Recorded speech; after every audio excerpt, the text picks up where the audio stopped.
Hey guys, it's Brettman117. Welcome back to the channel and my old studio. For those of you that are unfamiliar, this is where I started my channel and produced almost all of the videos for my channel. Right there, to be more specific. That white paper on the wall is the backdrop to where I filmed all of my videos with the infinite white background. The tables have now gone. The only videos that I didn't shoot in this studio were the videos related to the ultimate banished AA gun, which you can see part of in the corner there. I pretty much moved all of my stuff to my house. This is my place of work. It's a office, or the main office I used to work in until recently. So this is an upstairs office at my work, which means every time I was building stuff, I used to have to go home, come back, and it was a lot of wasted travel time. So I decided to move all my stuff home to build the ultimate AA gun, and the entire gun was built in my loft at home. Anyway, that wouldn't work out too well for me simply because I didn't really have enough space, and I decided I needed to use the space at home better. So I've started moving everything back in to this old room. I now work in an office downstairs, so I've got more room to play with here. As you can see, I've got the diorama for the banished AA gun under there, which I will show you shortly how I'm getting on with that. Definitely haven't made as much progress as I would have liked to, but I've been really pushed for time these last couple of months, so I've not had a huge amount of time for doing this. So those of you may recognize this room as when I've done studio tours before. These tables here were originally there, and they generally had lots of boxes under, like you see there. It's a right mess. It's still a work in progress. But over here is where I used to have all of my parts collection, up against this wall here, and my desks were over to the left. So I was limited space-wise here because of the sloping roof design of this building, so I couldn't go that high. I had all my parts over here, some shelves there with some built sets on, and then I had shelves here showing all of my boxed and new in-box collection of sets.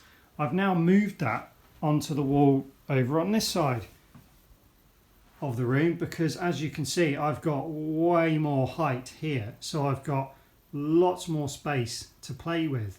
So I've started setting all my stuff up over here, but again, it's still a work in progress. So I'll show you that in more detail, but it's basically all brand new sets, inbox along the top.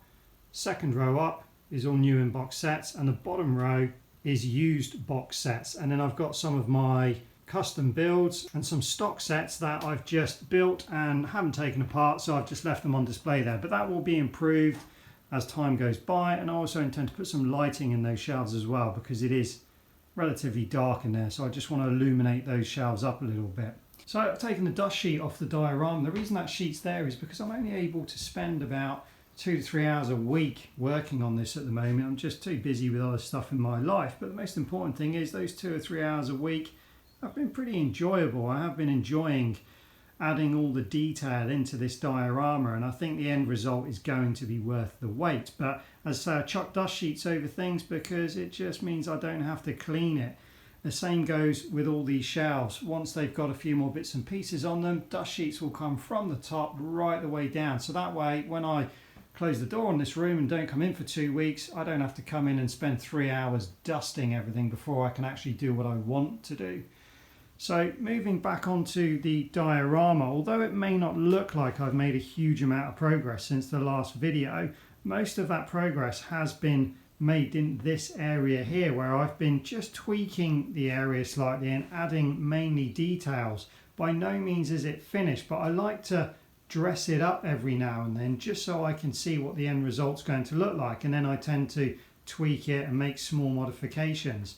So this area here is definitely still a building site and is pretty much as you saw it last time. I have changed the bottom of the gravity lift slightly to allow for some light bricks that I bought off the back of it. Many comments from you guys saying that that tube needs to be lit, and you're completely right. I have used the light bricks in there. It does look fantastic, but they've not been incorporated properly. But for the final result, that is going to look really, really good, I can assure you. So moving back over here, as you can see, I've used some of the stands from the Battlescape. That was another reason for using the Battlescape pieces, because you can use the plastic stands that come with them, and it just allows you to pose aircraft really well, which already looks really, really good. I'm really pleased with the way you can just put these in anywhere, and I hope to have maybe another Banshee, maybe another Wasp in there as well. Obviously I'll bring the Pelican back in at some point. It was just down here last time you saw it. It may go back there somewhere, or it might go over there. I may even have it actually in flight. So as we take a look down here, I've modified the beach and the sea area slightly due to best utilising those parts around the mock. I've also made a few other modifications in regards to around here. You can see I've started building up the foliage, which is to try and separate this area from where the cannon is. There's more to do there. It's going to go higher. This area here is supposed to look like part of the ring that's in different heights, as you see in the Halo Infinite trailers. So this is going to be covered over, and then there'll be more trees up here, and then as I come around here into this valley, it's just going to be built straight down here as if it's just risen up out of the ring. So as I say, a little bit more work to do there, just got to get onto that. The other side will be similar, and then as we work our way around here, you can see I've started just littering the beach with various pieces of equipment and supplies for the UNSC, and again, that's definitely not permanent, but it gives you an idea of what I'm trying to create there. This area here, again, I'll probably do a bit more work in there. We've got Captain Lasky down here just keeping an eye on things, and sacrilege, I've actually got a non-UNSC vehicle here. I was given this boat, it's part of the Call of Duty range ages ago, and I decided to put it together. It's a really good build actually. It's one of the only Call of Duty sets I've had new in box, but I just thought it suited this mock really well and made me really wish they'd make a UNSC version of that boat. Even though it's not in the game, I'm sure it'd be really popular. I'm sure many people would like to have some kind of watercraft from UNSC, even if it's not canon. So moving our way back across the beach, this is one of my favourite areas. I was trying to create this wall of jungle again here to separate the UNSC beach landing site from the gun site. So again, this is possibly going to be built up a bit more, but it's already giving quite a nice look of jungle wall separating the beach. The reason I haven't gone any higher up with it is because I am limited with how many of these foliage pieces that I've got, and I don't want to use them all up here and then have nothing for the rest of the mock. So what I'll do is I'll leave it like that for now, and then I'll do what I need to do over here, and then whatever's left I can always then build up more once I've finished over this side here. As you can see, I've got the skiff there. That's not because it's where it's going to go. I just try and keep in mind where vehicles and figures are going to go, so I don't completely cover the battleground with foliage and so on and then have no room left for the figures. But by the end, hopefully I'll have most of the Halo Infinite range vehicles on the battlefield. And of course, once it is all done, I'll put the cannon back on the top of the gun. The only reason I don't leave it there all the time is because I get nervous that it's going to collapse when I'm not in here one day. So I take it down and I just place it on top every now and then if I want to look at it for a size comparison. But you know what? I think if you've watched this far through the video, you deserve to see it with the cannon on top. So just give me a second and we'll pop it on top for you. And there you go. That's what it looks like with the cannon on top. And that's the first time any of you have seen it with it not facing straight out towards that center leg.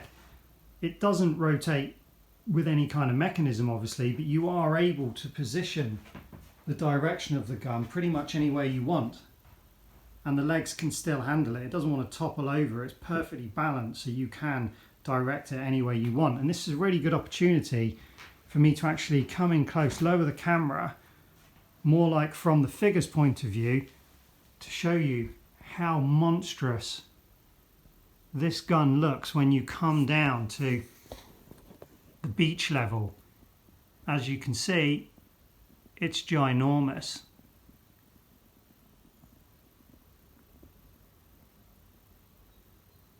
So once the rest of this diorama's complete, I'll be sorting out all the paper on the wall and everything. I'm probably going to go black like I've done with the table.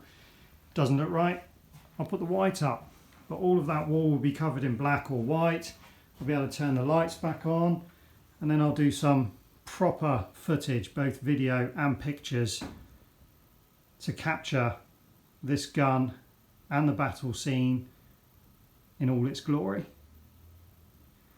So that's pretty much all I wanted to say. I just want to let you guys know I've not given up on it. I've just been busy. It is going to be a long haul, but hopefully we'll get it finished for you by Christmas. As always, thanks for watching. Don't forget to subscribe, and we'll see you next time.